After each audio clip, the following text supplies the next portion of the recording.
Okay, good morning everyone. Nakamute pala yung microphone ko. Morning, ma'am. Okay, again, house rules, open your cam, mute unless called for participation, and if you have an idea, clarification, questions, reactions, just raise your hand. Before we start, let us screenshot first our screen para makita natin ang mga magaganda at gwapo nating mukha.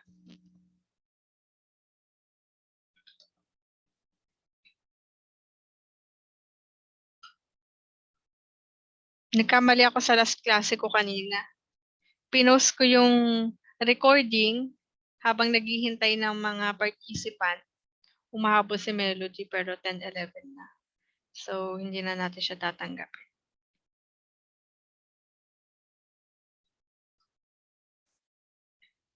Kaya mag-stricto tayo sa ating mga mga instructions natin.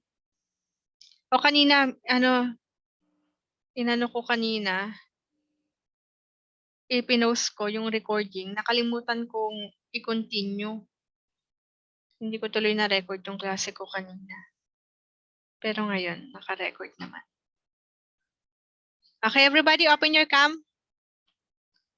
At mag-start na tayo. Ayan. Kaya ako sinabi pala last time na be presentable kapag naka-on cam tayo. Kasi hindi lang tayo mag-isa sa Google Classroom. Andun yung HR natin, andun yung registrar. So kahit na wala sila, we have to be presentable. Kasi kapag pumapasok na tayo sa school, di ba? Bagong ligo, nakabihis tayo. Kasi we are in a formal way of education. Kumbaga, we are future professionals. Kaya maaga pa lang, dapat i-adapt na natin yun and i-maintain na natin. Okay. Yuka, Arlene, and Mary Rose, open your cam.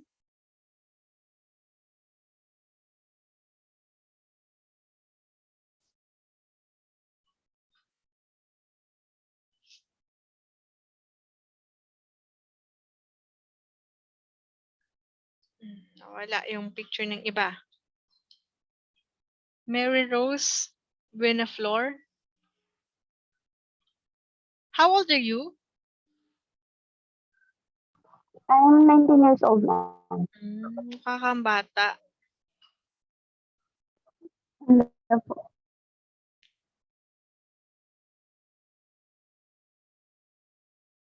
Okay, open nyo. I-focus nyo sa nyo ha. Mag-picture tayo. Johanna, para makita yung mukha natin. Focus mo sa gitna. Ayan. Okay, picture tayo ha. 1, 2, 3. Smile. One more. Waki. 1, 2, 3. Wala. Kahit nakawaki tayo, normal lang Okay. Our discussion today, I'm going to share to you the PowerPoint that I made. Global Interstate System. So I gave you the learning material last time. We're going to discuss it today and also the new topic, which is also the global interstate system. Last time, we differentiate the state and nation and also the interdependence of economic. Pumapasok may tatlo. Kawawa naman sila.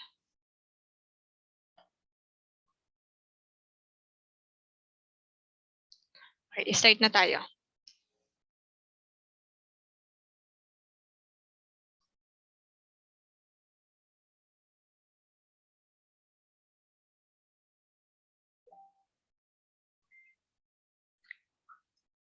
Our topic is the global interstate system. And at the end of the lesson, I am expecting that all of you can identify the rules and functions of the UN or United Nations. Isa to sa mga organization, sa mga nation, grupo of different states and territories. Number 2, identify the challenges of global governance in the 21st century. And lastly, explain the relevance of the state amid globalization. What do we mean, or before we move forward to the topic, let's have first a short recap about the discussion in week 3. Sinong gustong magbigay ng summarization or a review about what we already discussed? Raise hand if you have idea. Kung walang idea, magtatawag ako. Okay, Arlene.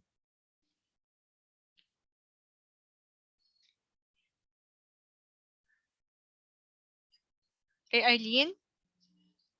Review muna tayo. Ano ba yung na-discuss natin last time? Arlene Ragodos.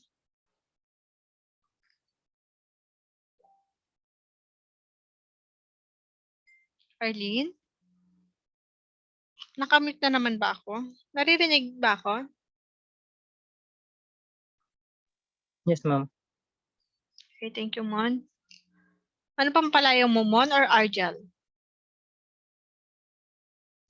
Kahit ano, ma'am. Pero mas maraming tumatawag sa akin in my first name po, Mon. Mon, para mabilis ano.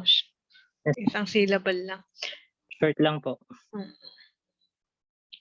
Okay, Arlene Ragodos. Ma'am, Okay. yung ano po ata ma'am yung sa possible motive ng artist kung bakit niya ginawa yung mga arts. Our subject is contemporary world. Ay! Sorry ma'am. Sabi ko na nga ba eh. Pati ako na curious, di ba ba yung PowerPoint na inano ko, binigay ko? Okay. Arlene, nahalo-halo na yung subject ni Arlene. Sa art appreciation, ano ba yung subject nyo? Contemporary art? Sa isang subject or art appreciation? Arlene? Kinawala si Arlene. Okay, Mon. Kindly give the summary of what we had discussed. Okay. Last time we discussed all about the difference between multinational, international, global, and transnational companies. Okay. We also discussed the global economy and economic indicators, the different periods, which is the investment, the trade, and digital period.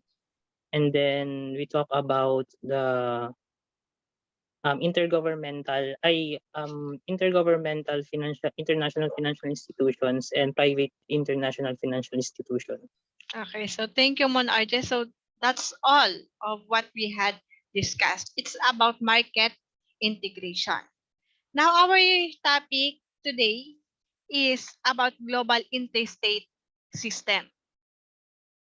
May pumapasok, pero wag na natin i-accept. These are our objectives. Bakit hindi nagkumagana yung... Okay. What do we mean by state and nation? What are the differences? Madi-discuss natin yan ngayon. Sino yung nakabasa ng ating learning material last time?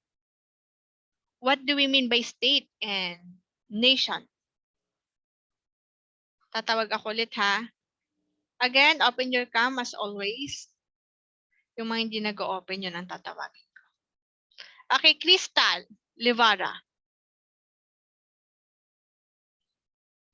Crystal? Ma'am, ano po ulit yan? Okay, kindly differentiate the differences between nation and state.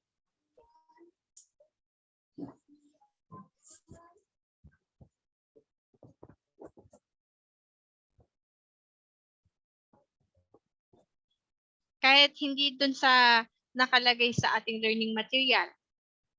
What do we mean by state?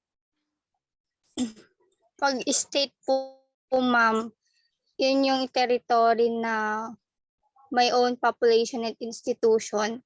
Tapos yung nation, ma'am, large group of people na may specific territory. Okay, very good.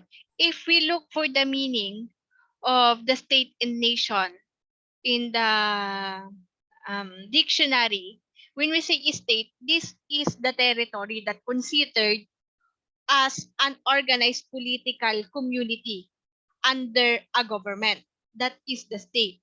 And when we say nation, it is a large body of population or people united by common descent, language, culture, beliefs, history.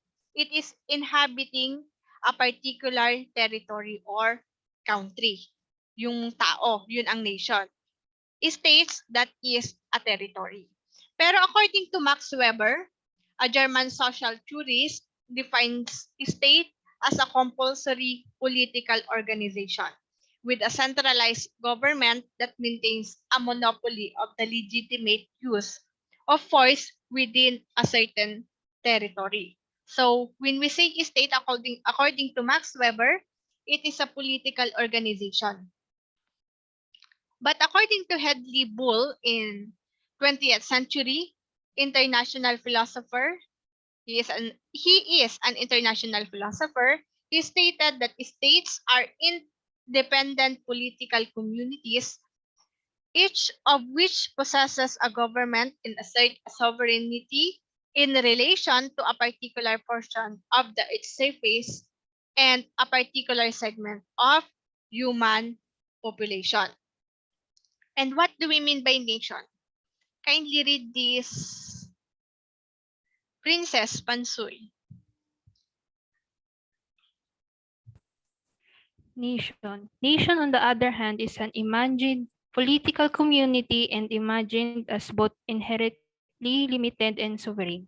It is imagined because of the members of even smallest nation will never know most of their fellow members, meet them, or even hear of them. Yet in the minds of each lives the image of their communion. It is imagined as limited because even the largest of them, encompassing perhaps a billion human beings, has finite, if elastic, boundaries beyond which lie other nations. Thank you, Princess. Balikan lang natin dun sa state. Take note that government and constitution come and go, but state reality endure. Okay? Nag-i-stay yung territory. Kung government and constitution, di ba, napapalit, di ba? Minsan nag-i-stay, minsan napapalitan, but state will always stay. Okay? Because these are the group of people or a political organization under a government. Pag sinabi naman nating nation, according to our reference, it is an imagined political community imagined as both inherently limited and sovereign. It is imagined because the members of even the smallest nation will never know most of their fellow or members, meet them or even hear of them. Yet in the minds of each lives, the image of their communion. So kapag nation, these are group of states. Always take note of that. Na iisa yung goal nila, yung aims nila, even though they do not know their co-members. Like sa UN, di ba? Maraming mga bansa under dito. We do not know the others, kung sino-sino sila, the specific person. We cannot meet them, we do not know them, we cannot hear them, but the mind, yung mindset natin in the goal are only one. Di ba? Under yun sa ano natin. Also, halimbawa, yung sa belief, di ba? Yung religion, that is also considered as nation, di ba? Maraming, hindi lang dito sa bansa natin, but in different countries, different states, di ba? Pero iisa yung paniniwala, that is nation. It is also imagined as limited because even the largest of them, encompassing perhaps a billion human beings, has finite, If elastic, boundaries beyond which lie other nations. Iisa yung aim nila. It is imagined as sovereign because the concept was born in an age in which enlightenment and revolution were destroying the legitimacy of the divine ordained hierarchical dynastic realm. Nations dream of being free, and if in under God direct so, the gauge and emblem of this freedom is the sovereign states. Okay, with sovereignty. It is imagined as community because regardless of actual inequality and explosion, as deep horizontal camaraderie or comradeship. Okay, there is a friendship connection or interconnection of different states or different organization, that is nation. And everyday political speech and media commentary, the term nation and states are used interchangeably. Di ba? Parang halos magkakapareho, especially dito sa reference natin na um, di ba sa Mirayam, halimbawa, pag sinerch natin state, that is territory. Pag nation, that is the organization. But here, they are interchangeably or interchangeable. Pwede silang magpalit-palit kasi they have similarities. Diba? The term nation-states has a dual concept. Nation-states are territorial organizations characterized by monopolization of legitimate violence, while nation-states are membership associations with a collective identity and democratic pretension to rule. Meron silang mga rules under law. Okay? Gising na yung aking anak. Okay, now, the state and the economic interdependence. The rising momentum of global free market capitalism in the final decades of the 20th century, the accompanying rise in transnational enterprises and the resulting disparities between easy flows of money and commodities across the international borders and the legal barriers and logistical hurdles that keep most workers tied to their home communities are associated with globalization. Now, I'm going to ask you, what is the connection of this globalization to the nation state? Sinong nakakaalam? Anong connection ng globalization sa nation state? Anyone? Jambi Joyce, kindly give an idea.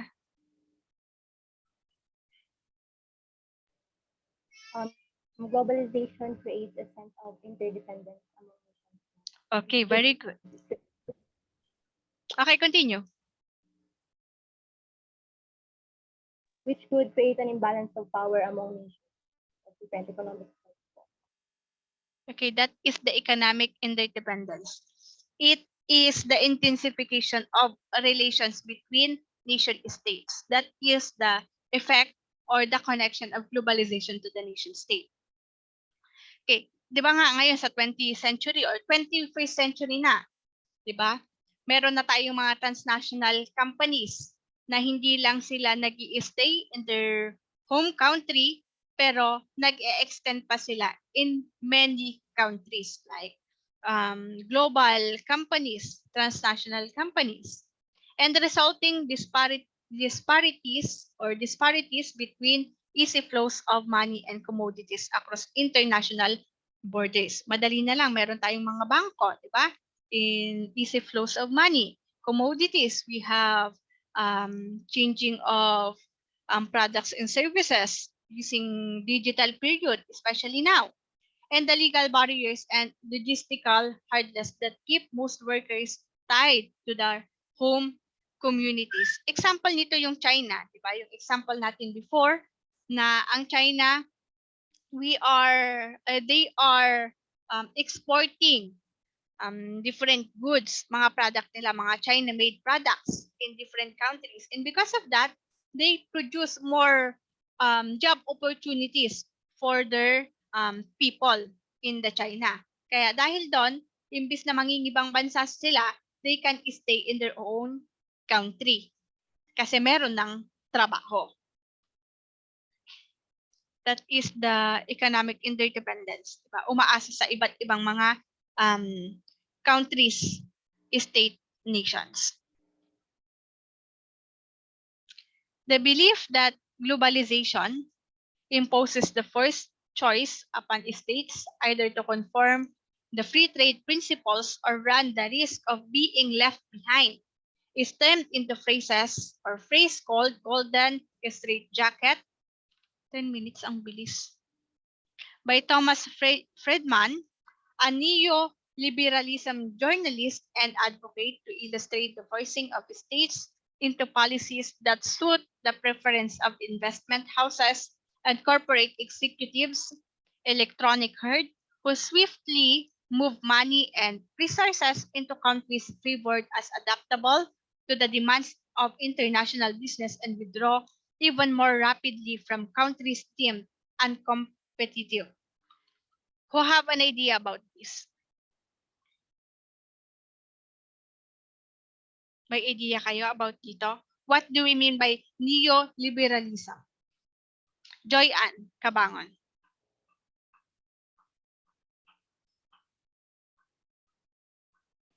Hindi ko alam, ma'am. Hindi mo alam yung neoliberalism? Have an idea about this? Mary Rose Winaflor.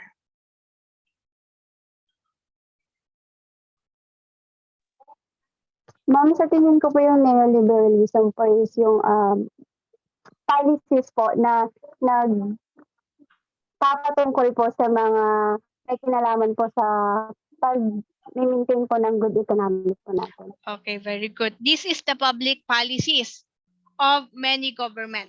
This is an ideology. Okay? These are the ideas associated with free market capitalism like IMF, di ba? Yung World Bank, World Trade Organization or WTO, di ba? This is about to illustrate forcing of states into policies. Nagkakaroon sila ng mga policies, gumagawa sila for the progress of the economy. Furthermore, countries are compared to individual stocks, where states and their government are rewarded and punished, similar to buying and selling shares of individual companies. Di ba ang government natin, di ba may mga companies, mga transnational companies, pwedeng tumaas ang demand and supply tulad din ng buying and selling in the small companies, mga individuals natin.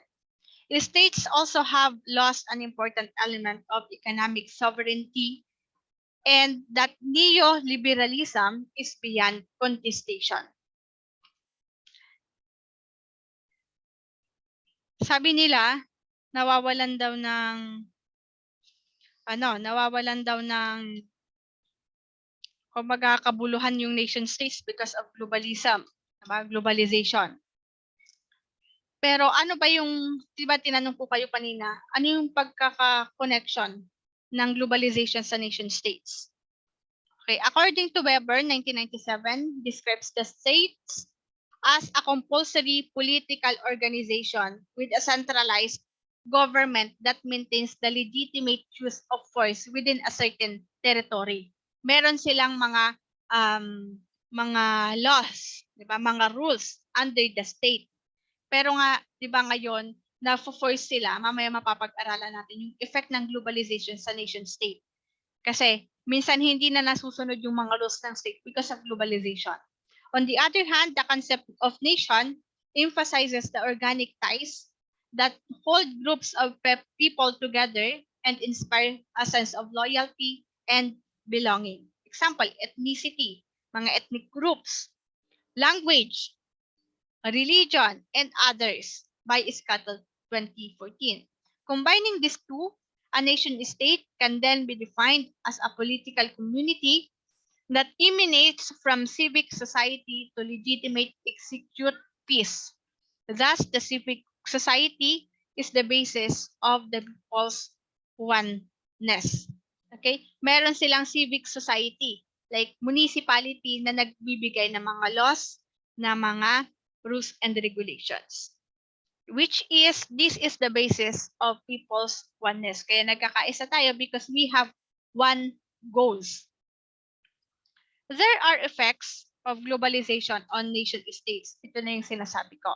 Because we all know nation states can manipulate competitive advantages with international and political issues. Tama nga naman, di ba? Yun yung goal ng nation state, to manipulate the competitive advantages of international and political issues. Also, the transnational civil society organization, mga multi-companies. On the other hand, they are also accountable for a host of international norms and standards. Find themselves in subordinate position to protect their economy. 'Di ba? Kung alam nilang kikita yung bansa, 'di ba?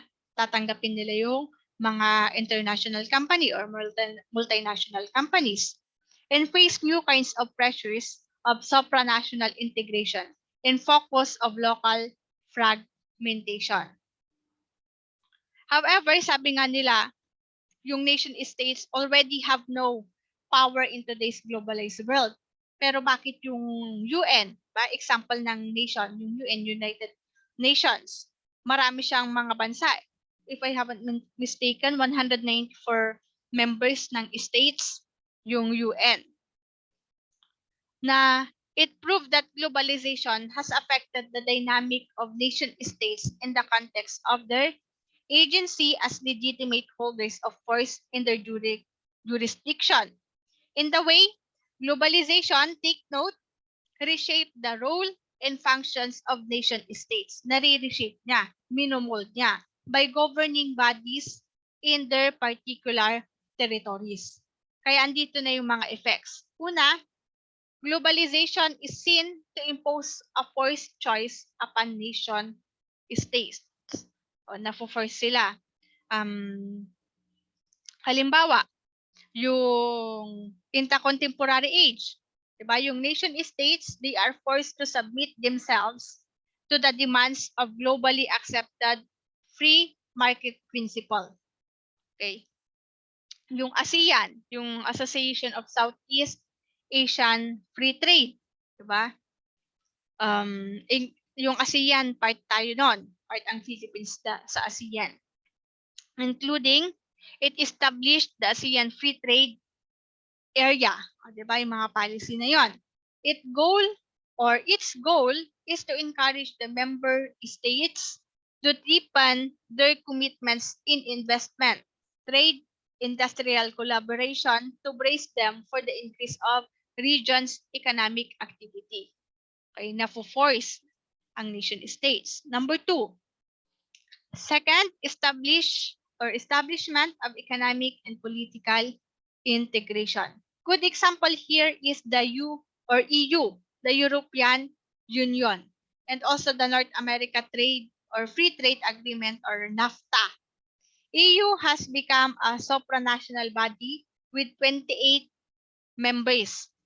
Meron silang single currency and monetary system among 17 states. Parliament with the legislative powers with common citizens' right to live, work, vote, and run for office with developed collective mechanism to resolve crises and assess those in need. Okay? Ang alimbawa nun yung European Union. Number 3, establishment of international laws and principles. O yung mga nations natin, yung mga different nations, nagpo-produce sila ng mga laws and principles. Kasi nga, they have common goals and objectives or aims. This is observable in the establishment of the UN that operates as a forum for nation states to air their differences and try to resolve them. Halimbawa, yung UN Security Council, meron di bang power to include the creation of peacekeeping operation and international sanctions and the authorization of military action. Okay, yun yung isa sa mga law nila na ginawa. Yung sa UN Security Council. Halimbawa pa yung International Criminal Court o yung ICC. Yun, yung pag-establish nila ng international law and principles. Number 4, rise of transnational activism or TNA. This is the fourth one. Such happens when activist groups of nation states connect with their counterparts in other states. O yung mga transnational companies, di ba? Okay,